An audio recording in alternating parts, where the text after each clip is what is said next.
আমাদের কাছে কোথা থেকেও যদি একবার বিয়েবাড়ির নিমন্ত্রণ না আসে তখন ভাবি কখন একবার যাব বিয়েবাড়িতে, প্রচুর এনজয় করবো। আর বিয়েবাড়িটা যদি হয় নিজেদের বাড়ি তখন আর তো কোনো কোথায় হয় না।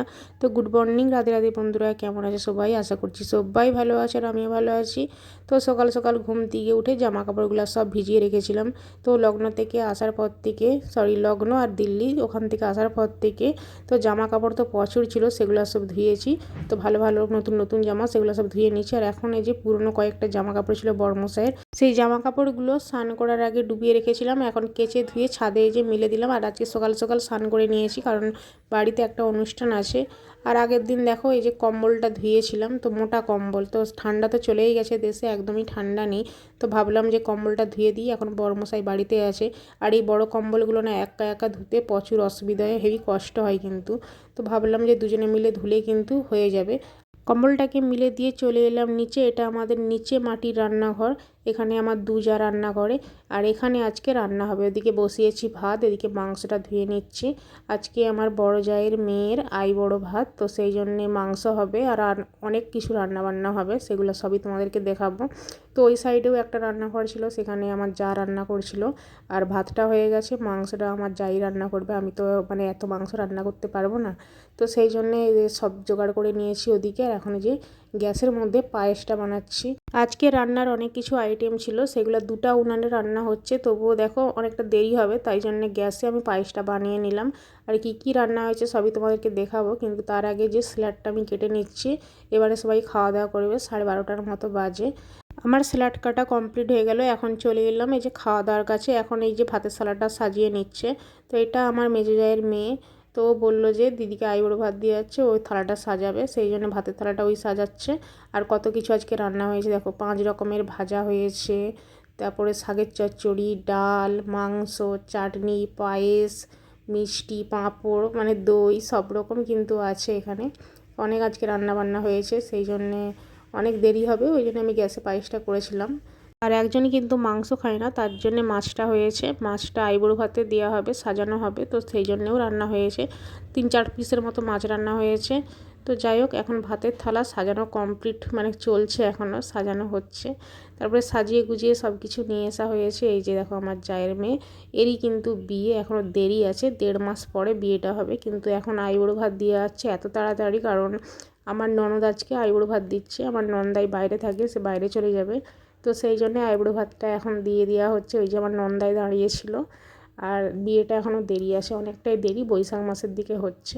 আর ব্লগটা করেছিলাম রবিবার দিন, সেই জন্য সব বাচ্চারাই কিন্তু ঘরে ছিল, আমার 2 মেয়ে, তারপর আমার জায়েদের সব মেয়েরা সবাই কিন্তু বাড়িতে ছিল। প্রচুর মানে এনজয় হচ্ছে, বাড়িতে একটা অনুষ্ঠান থাকা মানে প্রচুর আনন্দ হয়। আর এই যে দেখো আমার জায়ের ছেলে, তো এই ছেলেটা একদমই হাঁটাচলা করতে পারে না, তো জন্ম থেকেই কিন্তু ওই রকম। এই যে মানে আমার জায়ের যে মেয়ে আছে, ওরই কিন্তু দাদা ওইটা। তো যাই হোক, ওদিকে তাকে খেতে দেওয়া হয়েছে, সে ওদিকে খাচ্ছে, আর এদিকে সবাই দেখে লাইন ধরে সবাই খেতে বসেছে। দেখো কত সুন্দর লাগছে, মানে বড় ফ্যামিলিতে যখন কোনো অনুষ্ঠান হয় একসঙ্গে খাওয়া দাওয়া হয়, আনন্দ হয়, কিন্তু খুবই ভালো লাগে। তো যাই হোক, এদিকে সবাই এখন খেতে বসেছে, আর ওদিকে আমরাও খেতে বসবো লাস্টে। তো বাড়ির বউরা তো আর লাস্টে মানে আগে খেতে পারি না, সেই জন্য আমরা লাস্টেই খেতে বসি, বাচ্চাদেরকে আগে খাওয়ানো হয়। তো এই যে খাওয়া দাওয়া এখন করছি, সবাই আর খাওয়া হয়ে গেছে, আমরা এই যে 3 জন খেতে বসেছি, 3 যা, আর ওটা আমার নন্দাই। বন্ধুরা, বিকাল গড়িয়ে সন্ধ্যা হতে চললো, এখন চলে এলাম ছাদে। দুপুরের পর থেকে আর ভিডিও শ্যুট করা হয়নি, তো যেহেতু অনুষ্ঠান ছিল ছোটোখাটো করে একটা, সেই জন্য অনুষ্ঠান মানে খাওয়া দাওয়া করতে একটু দেরি হয়।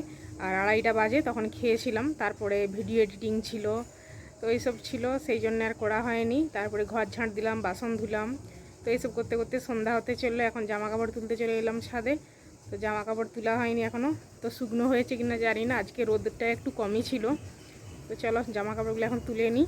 কয়েকদিন ধরেই ফোনে টিভিতে দেখাচ্ছে যে ঝড় বৃষ্টি হবে, তো এদিকে আমি জামা কাপড়গুলোও ধুয়েছি, কয়েকটা জামা কাপড়গুলো তো শুকনো হয়ে গেছে, কিন্তু কম্বলটা ধুয়েছি, কম্বলটা শুকনো হবে কিনা জানি না। তো আজকে 2 দিন হয়ে গেল, তো জামা কাপড়গুলো তুলে নিয়েছি। আর এদিকে আছে কম্বলটা আজকেও শুকিয়েছে কিনা জানি না, তো রোদ একদমই নেই, তো মনে তো হয় শুকনো হয়নি, দেখা যাক কি হয়। এই বিটগুলো বেশি ভিজা থাকে, এই বিটগুলোতে, তো এখনও মনে হচ্ছে একদিন রোদ দিতে হবে, তো এখন আপাতত তুলে রাখি। তো এই যে কম্বল তুলে নিয়েছি, এখন দড়িতে মিলে রাখবো, কালকে আবার রোদ উঠলে কালকে রোদে দেবো। হ্যালো বন্ধুরা, গুড আফটারনুন। এখন বাজে দুপুর 1:30। তো পরের দিন আবার ব্লগটা শুরু করলাম, কালকে কন্টিনিউ করতে পারিনি। আর আজকে রান্নাবান্না সবই হয়ে গেছে। তো চলো তোমাদেরকে দেখাই কী কী রান্না হয়েছে। আর এখন এই যে খেতে বসবো। এইখানে আছে মাছের ডিম ভাজা, এটা ভেন্ডির সবজি, ভেন্ডি আলু দিয়ে সবজি, আর এটা মাছের ঝোল। তো চলো খাওয়া দাওয়া করি এখন।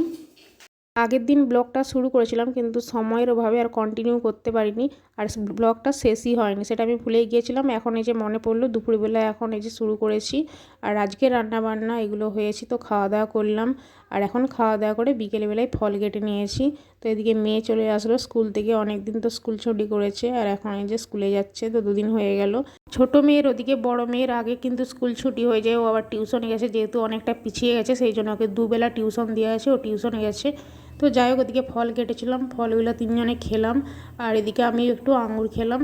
খেয়ে দিয়ে এখন এই যে চলে এলাম ছাদে কড়াইটা ধুতে। তো ছাদেই রান্না করেছিলাম, অনেক দিন পরে উনুনে রান্না করলাম। আর কারি কড়াইটা এখানে মেজে নিয়ে এখন কড়াতে করে জল নিয়ে চলে যাব, তো উনুনটাকে লাতা দিতে হবে। আজকের আকাশটা সকাল থেকেই মেঘলা, তো কালকেও মেঘলা ছিল আর আজকেও মেঘলা ছিল, 3-4 দিন ধরে মেঘলা আছে, বলছে তো রোজের বৃষ্টি হবে। তো জানি না বৃষ্টি হবে কি না। তো এই সময়টা কিন্তু ঝড় বৃষ্টির দিন হয়, তো ধান পাকবে, ধান তোলা হবে, তখনই কিন্তু ঝড় বৃষ্টির দিন আসে। আমরা ছিলাম না যখন, বাইরে ছিলাম, তখন কিন্তু এখানে একদিন ঝড় বৃষ্টি হয়েছিল। তো যাই হোক, ঝড় বৃষ্টি হলে তো আর কিছু করা তো যাবে না। আর এদিকে উনুনে লাতা দিয়ে আমার কমপ্লিট, উনানটা এখন ধুয়ে এখানটা পরিষ্কার করে নিচ্ছি। আমি যেহেতু যাওয়ার আগে ধুয়ে এখানে পরিষ্কার করে রেখেছিলাম, ওই যে ঝড় বৃষ্টি হয়েছিল তখন যে ধুলো এসে প্রচুর এখানটা নোংরা পড়েছিল, তো ঝাঁটিয়ে পরিষ্কার করে রান্না করেছিলাম। তারপর ভাবলাম যে একটু ধুয়ে দিই। তো ওদিকে ধোয়া কমপ্লিট। এখন এই যে কম্বলটা আজকে শুকিয়ে গেছে, 3 দিন লাগলো শুকনো হতে। কম্বলটা তো ধুয়ে রোদে দিয়েছিলাম, ওদিকে এত হাওয়া দিচ্ছিল, কম্বলটা আবার আজকে দড়ি থেকে পড়ে গিয়েছিল, সেই জন্য ভালো করে ছেড়ে পরিষ্কার করে নিলাম কম্বলটা।